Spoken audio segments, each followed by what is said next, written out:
लीजिए आम आदमी पार्टी ने ऑल पार्टी मीटिंग भी कॉल की है, क्या आपको लगता है कि रास्ता नहीं निकल पाएगा या हाउस यूं ही अवरुद्ध होते रहेगा?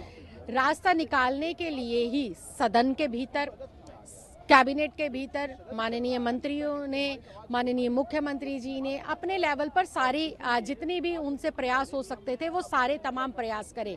लक्ष्य सिर्फ एक है कि दिल्ली की जनता के जो अनाब शनाब पानी के बढ़े हुए बिल आ रहे हैं, आपके भी भाई साहब बढ़े हुए बिल आ रहे होंगे, आप मुस्कुरा रहे हैं, आपके भी हजारों में आ रहे होंगे, इस कैमरामैन भाई के भी हजारों की संख्या में बिल आ रहे होंगे, लेकिन क्या आप किसके पास जाएंगे? अपने विधायक के पास जाएंगे, अपने मंत्री के पास जाएंगे, चुने हुए जो पार्षद है उनके पास जाएंगे और वो क्या करेंगे? वो अपनी आवाज को जो है सदन के अंदर रखेंगे, अधिकारियों के सामने रखेंगे, एलजी साहब के पास रखेंगे।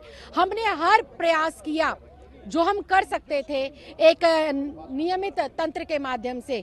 सबसे पहले मंत्री जी ने फाइल को पुटअप करा, पॉलिसी बनाई, उसके बाद जो है दूसरे मंत्री ने बात करी, अधिकारियों को डायरेक्शन दी, सदन में प्रस्ताव रखा, माननीय मुख्यमंत्री जी ने एलजी साहब के सामने गुहार लगाई, लेकिन बात नहीं बनी। ये हमारी कोई निजी पॉलिसी नहीं है, ये 2 करोड़ दिल्ली की जनता का दुख है। उनकी मानसिक स्थिति और आर्थिक स्थिति पर जिस प्रकार का कुठाराघात हो रहा है, ये उसके लिए लड़ाई है। और आम आदमी पार्टी सड़क से लेकर संसद तक और सदन तक जनता के लिए आवाज उठाती रहेगी, चाहे हमें सदन के भीतर और चाहे सड़क पर बार बार इसके लिए आवाज बुलंद करनी पड़े।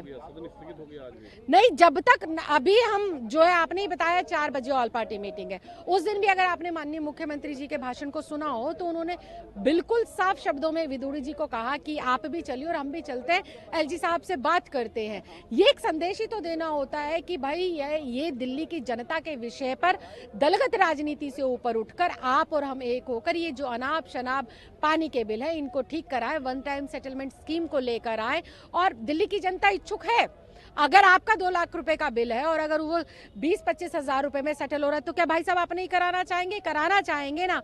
तो ऐसे में दिल्ली जल बोर्ड का रिवेन्यू भी बढ़ेगा और जो है एक कस्टमर पूरा लाइनअप भी हो जाएगा, उसकी आर्थिक और मानसिक शांति भी होगी और तमाम तरीके से सबका फायदा ही तो है। पूरी फायदे की स्कीम है, फिर भी अगर इसको अधिकारी लागू नहीं कर रहे और उन अधिकारियों पर कोई कार्रवाई नहीं हो रही तो फिर कहीं ना कहीं नीयत में खोट नजर आता है। और उस नीयत में जब खोट होता है तो सदन की आवाज जो है फिर सड़क पर आकर बुलंद करना हमारी ये अधिकार भी है और ये हमारी जिम्मेदारी भी है।